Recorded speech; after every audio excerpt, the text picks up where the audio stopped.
أعوذ بالله من الشيطان الرجيم. بسم الله الرحمن الرحيم. الصلاة والسلام على رسول الله وعلى آله وصحبه أجمعين. adúpẹ́ fún Ọlọ́run Ọba tó ṣe wá ní mùsùlùmí, òun náà la ṣe ọpẹ́ fún. kọ́lọ́run wá ṣe àgbà ní ọpọlọ wa, gbogbo ìgbìyànjú wa nínú Islam kọ́lọ́run wá jẹ́ kí a bá níbi tó lérè. Quickly to the topic of today. My name is Waliu Adegoke. I'm a safety practitioner, and I've been called to service to discuss with us on a very important topic. But before I go into the topic, I would like to give us a brief understanding of what safety really means and its application to our Islamic life. Ẹ̀sìn Islam ẹ̀sìn tó pé ni, débi pé kò sí kankan tí wọ́n ṣe ní ìgbésílẹ̀ ayé tí kò ní rí ẹ̀rí fún nínú Islam. Kò sí kankan tá a fẹ́ ṣe tí kò ní sí guidance láti ọ̀dọ̀ Ọlọ́run Ọba àti ọ̀dọ̀ Ànábì Muhammad sallallahu alaihi wasallam. Àwọn ara wọn ọ̀rọ̀ tí máa ń sọ tí wọ́n fẹ́ ṣe ọ̀rọ̀ mi lórí safety fáwọn tó jẹ́ mùsùlùmí ọmọ ìyá mi, látara wípé ìgbà míì tí a bá ń sọ̀rọ̀ pa pé ẹ ṣe lé ẹlòmíà máa bẹ jiyàn á sọ pé ìkọ́ tó bá ti kọ́ ló máa ṣẹlẹ̀. When we try to speak about preventing accidents or preventing something from happening, lóòótọ́ ọkọ̀ tó náà bá ti kọ́ òun náà ló máa ṣẹlẹ̀, ṣùgbọ́n application gbà míì a máa ń ṣìlò léyìí tó yẹ kó mú mi rántí kọ́nà àdìs kan tó common tá a máa ń gbọ́ láti tèmídì nípa sórí arákùnrin kan tó fi ràkúnmí ẹlẹ̀, he left his camel without tying it. So ọlọ́ba Ànábì Muhammad sallallahu bàtà ọlọ́ba Muhammad lọ́ba ọ̀nùbá bí lọ́wọ́ pé why didn't you tie your camel? Kí ló tí o so ràkúnmí ẹ mọ́lẹ̀?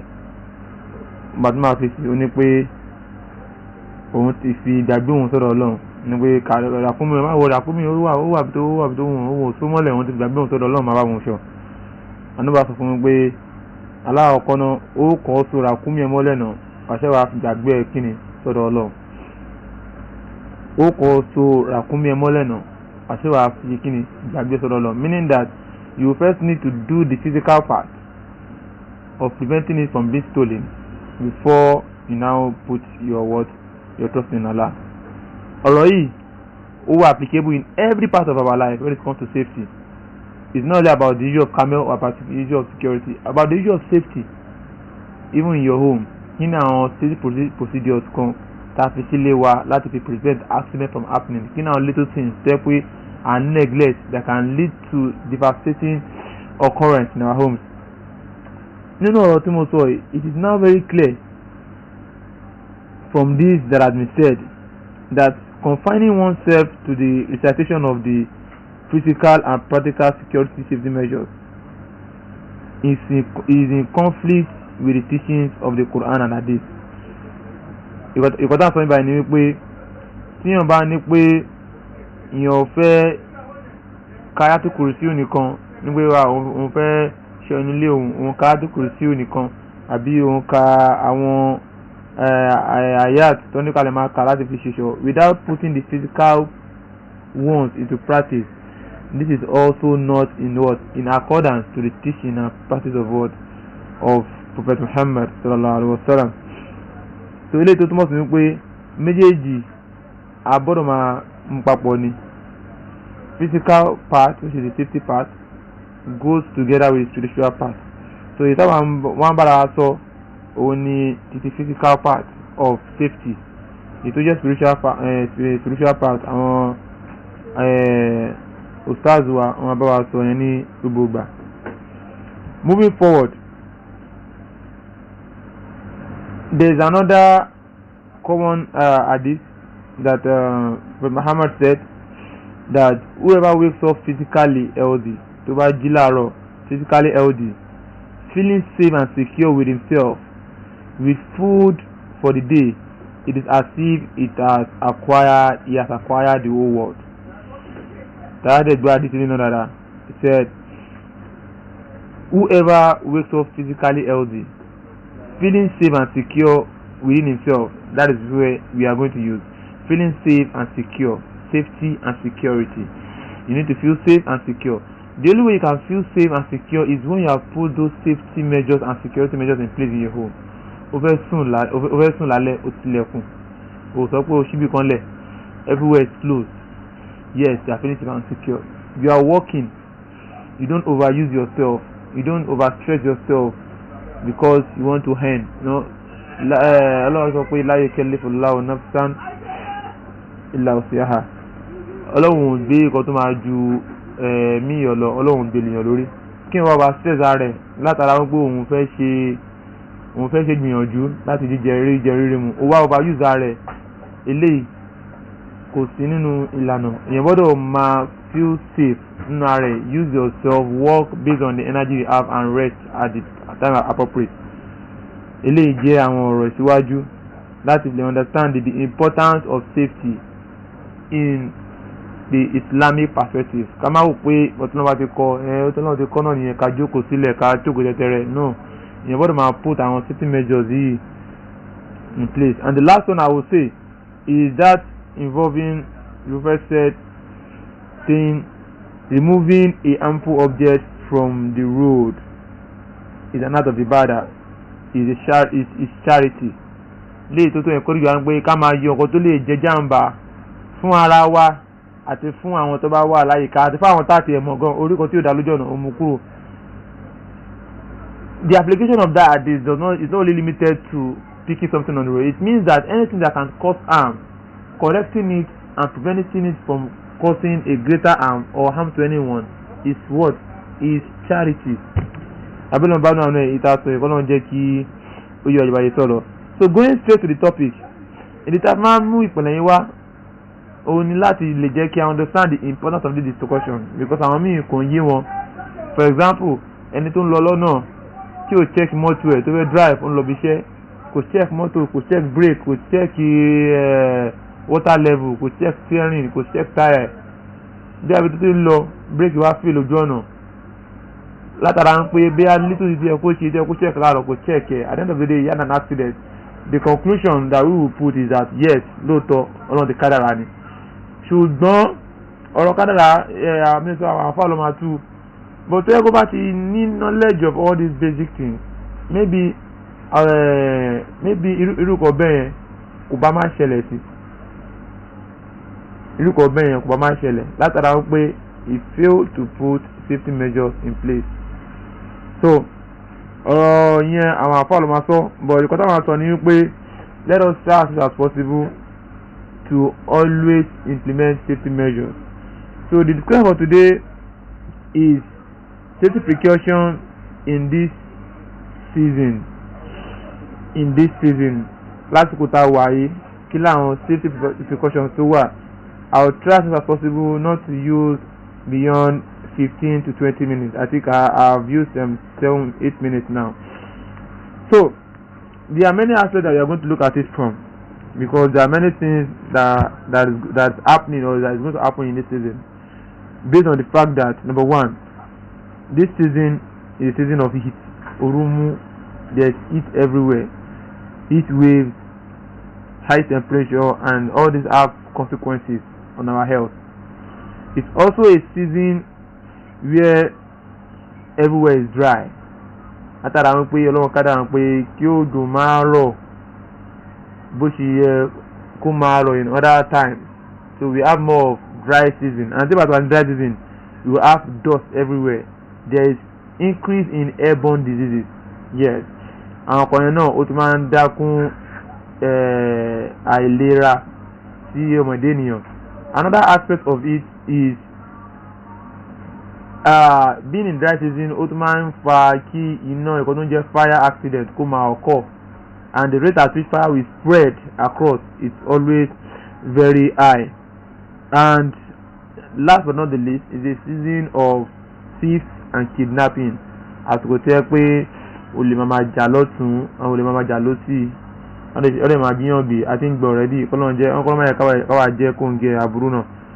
So firstly, in the season of snakes and centipedes, àwọn nǹkan tó lè jẹ́ aburú fáwọn ọ̀dọ́ ènìyàn gẹ́gẹ́ bí ejò.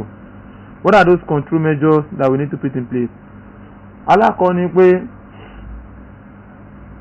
ilẹ̀kùn wa, our doors and windows must be closed at all times because omara koroni, they know how to walk around and enter our homes. So because àsìkò ooru is the season of heat, they try as much as possible to go to where there is no heat. Oman wa shelter láti feel cold, feel warm a bit. So in that process, oman wonule. So we should always try as much as possible to close our doors, to close our windows. Then after man soon ta lálẹ́ nígbà fẹ́ bí atẹ́gùn ta, ẹ jẹ́ alásìkò yìí, ẹ jẹ́ ká dẹ́kun ẹ̀, ẹ jẹ́ ká reduce it. Let us always stay inside our home. Then our tó bá ní igbó ní around, if we have bushes around in our homes, we should always also try as much as possible to cut them because that is really the path through which they take. Ó bá ṣe rí igbó, bí ó bá ṣe close sí ẹnu ọ̀nà wa sí, that is the higher probability that those snakes will get to our homes. So these things are very important, and most importantly, we should also try to get snake repellent. Snake repellent to man leju kuro. We should also try and get them and apply them in our homes so that they won't come in. Then our man who wala begi, let us check the tree very well. These things are very important. Then very important too is our bed. Very bí Rasulullah ṣe kọ́ wa, if you want to sleep, ká mú bed wa ká gbọ́n, ká mú bedsheet ká gbọ́n, ejò lè ra kóró síbẹ̀. But in the presence of dusting, we will be able to see this and do what is necessary. Ká wá mọ̀ pé èèyàn bá ejò jà o, àwọn ejò míì wọ̀ burú, àwọn ejò míì náà dẹ̀ wà, tẹ́ bá ṣe attack wọn ló máa yẹ bínú sí, and tó bá dé attack padà báyìí, it's always very venomous, and most times tó bá fi lè gíyàn jẹ, it is not likely that the person will see the next 40 minutes. So tí ẹ bá ti rí pé ìjọ wà nílé yàn, the best thing pé kíyàn kó àwọn èèyàn, àwọn ọmọ ìyàwó bọ́ta, ọkọ náà kọ́ bọ́ta, kó wá pé àwọn èèyàn tó mọ̀ pa bó bá ṣe lè ṣe kíni, bó bá ṣe lè fumigate nínú ilé láti lè pa ejò yẹn. Yàtọ̀ sí yẹn, èèyàn kí ń léjò pé òun gbòòmù máa bá ejò ṣe hide and seek o, èèyàn ń béjò ṣe hide and seek, and that is all about snakes and centipede. Centipede náà máa ń gíyàn jẹ, especially àwọn tó máa ń sùn síta, kọ́ gbìyànjú ẹ máa wà nílé. Don't make sure that everywhere is safe before you try to plant such, if at all you are going to do that. Another very important one is issue of high temperature, heat stress, heat stroke, heat cramp.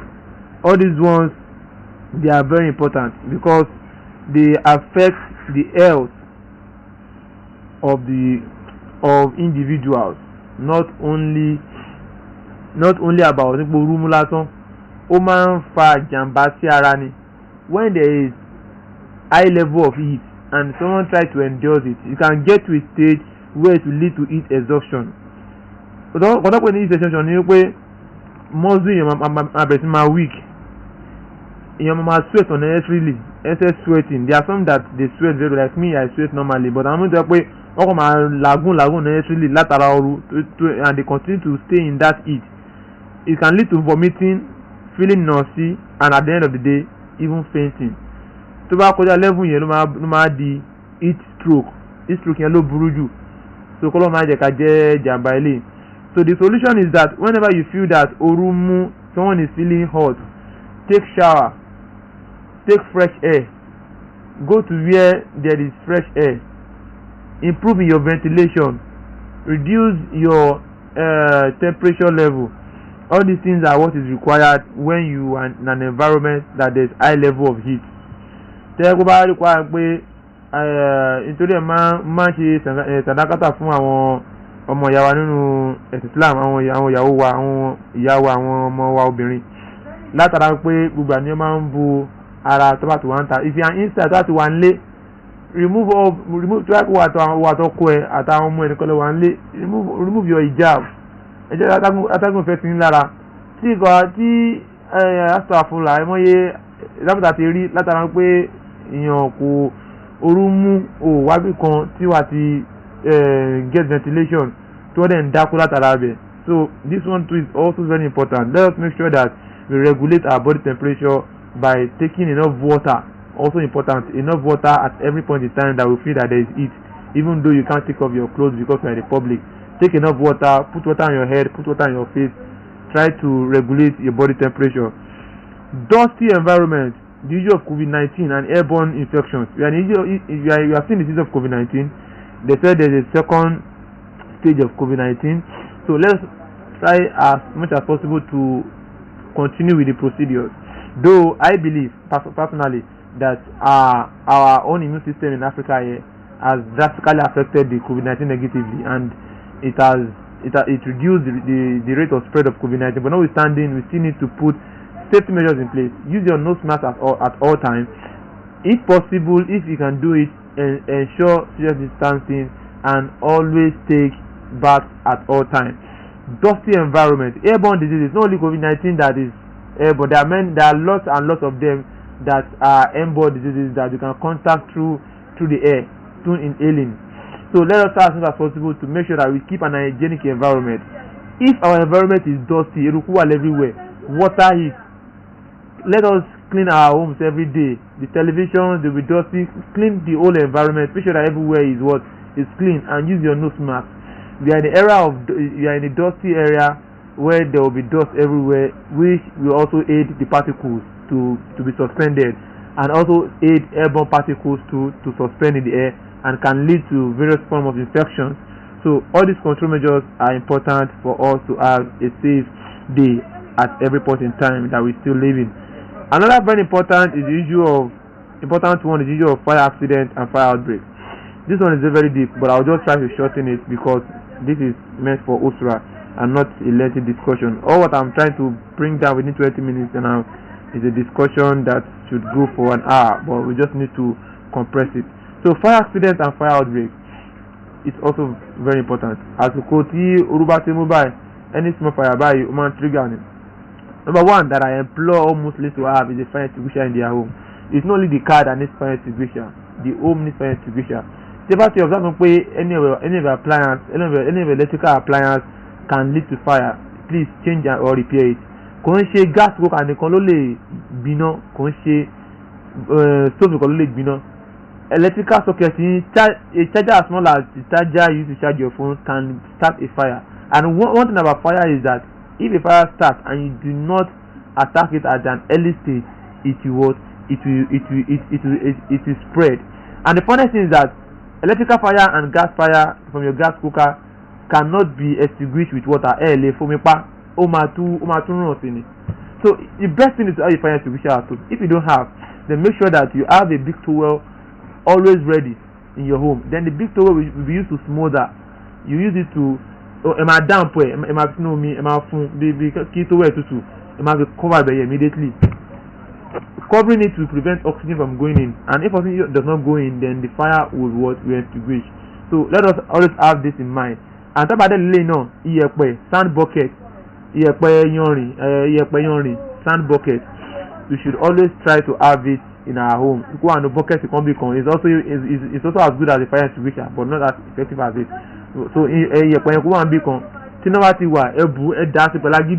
extinguishing it. And there's a common one that we also do every time. Foam, detergent, all these things are also good, not ordinary water.